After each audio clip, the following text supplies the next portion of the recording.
रात के ठीक 2 बजे पूरी दुनिया सो रही है, लेकिन कहीं ना कहीं एक बच्चा जन्म ले रहा है, कहीं एक तारा टूट रहा है, कहीं एक पेड़ पर नई कली फूट रही है, और उसी समय किसी इंसान का आखिरी सांस भी चल रहा है। क्या आपने कभी सोचा कि इन सब घटनाओं का आपस में कोई संबंध हो सकता है, या ये सब केवल संयोग हैं? अब जरा अपने जीवन को देखिए। आपका जन्म हुआ, आप बड़े हुए, एक दिन यह शरीर भी समाप्त हो जाएगा। एक विचार आता है, कुछ समय तक आपके मन में रहता है, फिर गायब हो जाता है। एक रिश्ता बनता है, चलता है, बदल जाता है। एक कंपनी शुरू होती है, वह बढ़ती है, फिर या तो बदल जाती है या इतिहास बन जाती है। सवाल यह नहीं है कि ऐसा क्यों होता है, सवाल यह है, क्या हर चीज एक ही नियम का पालन कर रही है? अगर हां, तो क्या उस नियम को समझकर हम अपने जीवन को भी समझ सकते हैं? हजारों साल पहले भारत के ऋषियों ने एक प्रतीक दिया, ब्रह्मा, विष्णु, शिव। अधिकतर लोग इन्हें केवल देवताओं के रूप में देखते हैं, लेकिन अगर ये तीन नाम नहीं बल्कि एक यूनिवर्सल पैटर्न हो, तो एक ऐसा पैटर्न जो मंदिरों तक सीमित नहीं, बल्कि आपकी धड़कन, आपकी सांस, आपके विचार, यहां तक कि ब्रह्मांड की हर प्रक्रिया में छिपा हो। जरा अपनी सांस पर ध्यान दीजिए। पहले सांस भीतर जाती है, फिर कुछ पल रुकती है, फिर बाहर निकलती है। अगर इनमें से एक भी चरण हट जाए तो जीवन रुक जाएगा। तो क्या जीवन का सबसे साधारण काम भी 3 चरणों में चलता है? अब एक बीज की कल्पना कीजिए। वह मिट्टी में गिरता है, अंकुर बनता है, फिर विशाल वृक्ष। लेकिन कहानी यहीं खत्म नहीं होती। वही वृक्ष फल देता है, फल से फिर बीज निकलता है, और यात्रा फिर शुरू हो जाती है। क्या आपने गौर किया? प्रकृति कभी सीधी रेखा में नहीं चलती, वह चक्र बनाती है, और उस चक्र के भीतर बार बार 3 कदम दिखाई देते हैं। शुरुआत, संतुलन, परिवर्तन। यही 3 शब्द इस पूरी श्रृंखला की नींव है। लेकिन अभी सबसे बड़ा सवाल बाकी है। अगर यह पैटर्न सचमुच हर जगह है, तो क्या यह केवल प्रकृति में है, या परमाणु के भीतर भी? और अगर परमाणु में भी यही कहानी छिपी है, तो क्या हमारा पूरा जीवन उसी अदृश्य भाषा में लिखा गया है, जिसे हमने कभी पढ़ने की कोशिश ही नहीं की? कल्पना कीजिए, आपके हाथ में रेत का एक छोटा सा कण है, इतना छोटा कि हवा का एक झोंका उसे उड़ा सकता है। लेकिन क्या आप जानते हैं, उस छोटे से कण के भीतर अरबों खरबों परमाणु छिपे हैं, और हर परमाणु अपनी जगह एक पूरा ब्रह्मांड है। अब एक पल के लिए सोचिए, अगर मैं कहूं कि आपके शरीर, इस धरती, सूरज, यहां तक कि दूर चमकते तारों की कहानी भी उन्हीं परमाणुओं से शुरू होती है, तो लेकिन असली रहस्य यहां से शुरू होता है। जब वैज्ञानिकों ने पदार्थ को तोड़ना शुरू किया, उन्हें लगा अब सबसे अंतिम सत्य मिल जाएगा। उन्होंने अणु तोड़ा, फिर परमाणु के भीतर झांका, और वहां उन्हें 3 प्रमुख भूमिकाएं दिखाई दी। एक केंद्र जो स्थिरता का आधार बनता है, एक शक्ति जो जुड़ाव और पहचान बनाए रखती है, और एक ऐसी गति जो पूरे तंत्र को जीवंत रखती है। यहां रुकिए, मैं ये नहीं कह रहा कि विज्ञान ने ब्रह्मा, विष्णु और शिव खोज लिए। मैं केवल इतना पूछ रहा हूं, क्या अलग अलग भाषाएं कभी कभी एक ही पैटर्न को अलग नामों से देखती है? यही सवाल इस पूरी यात्रा की शुरुआत है। अब परमाणु को छोड़िए, अपने जीवन में लौटते हैं। जब आपने पहली बार चलना सीखा, क्या हुआ? पहले शुरुआत हुई, फिर संतुलन आया, फिर हर दिन आपका शरीर बदलता गया। जब आपने पहली बार किसी से प्रेम किया, क्या हुआ? पहले एक एहसास जन्मा, फिर रिश्ता बना, फिर समय ने उसे बदला। जब आपने कोई सपना देखा, पहले वह केवल कल्पना था, फिर आपने उसे जीना शुरू किया, फिर वह या तो हकीकत बना या अनुभव बनकर आपको बदल गया। क्या आपने महसूस किया?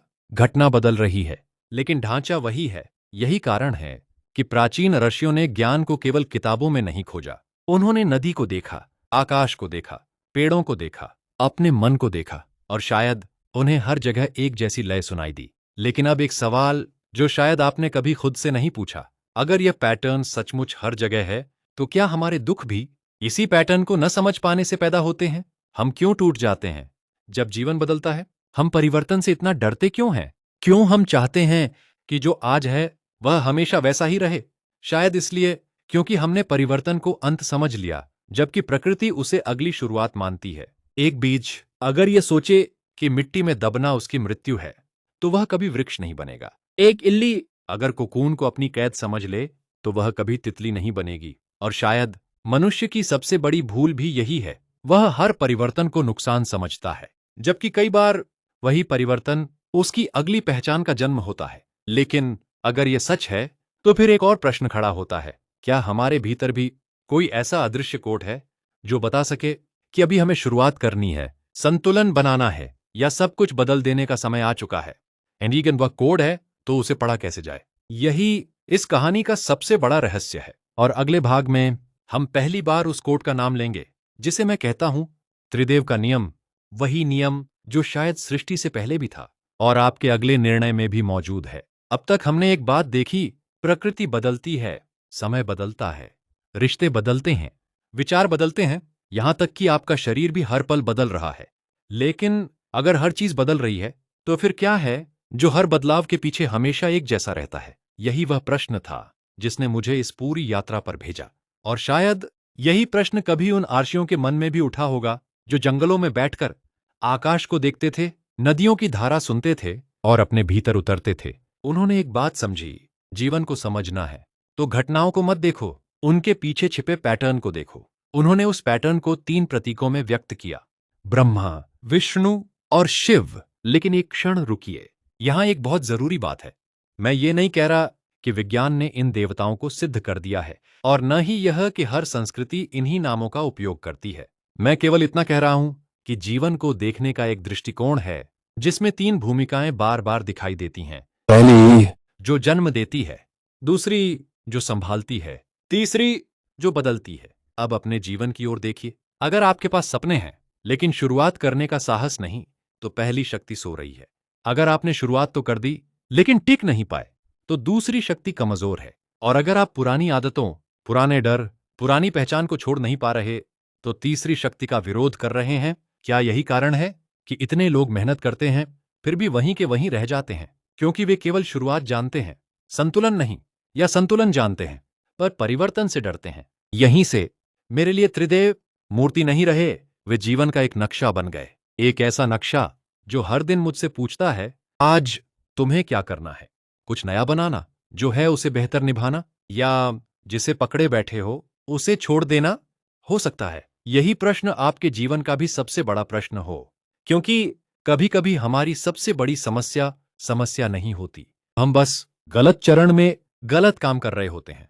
जब शुरुआत करनी चाहिए हम बचाने लगते हैं, जब बचाना चाहिए हम तोड़ने लगते हैं, और जब बदलना चाहिए हम अतीत से चिपके रहते हैं। क्या हो अगर जीवन की अधिकांश उलझनों का कारण किस्मत नहीं बल्कि इस पैटर्न को न पहचानना हो? यही प्रश्न इस पूरी श्रृंखला का केंद्र है।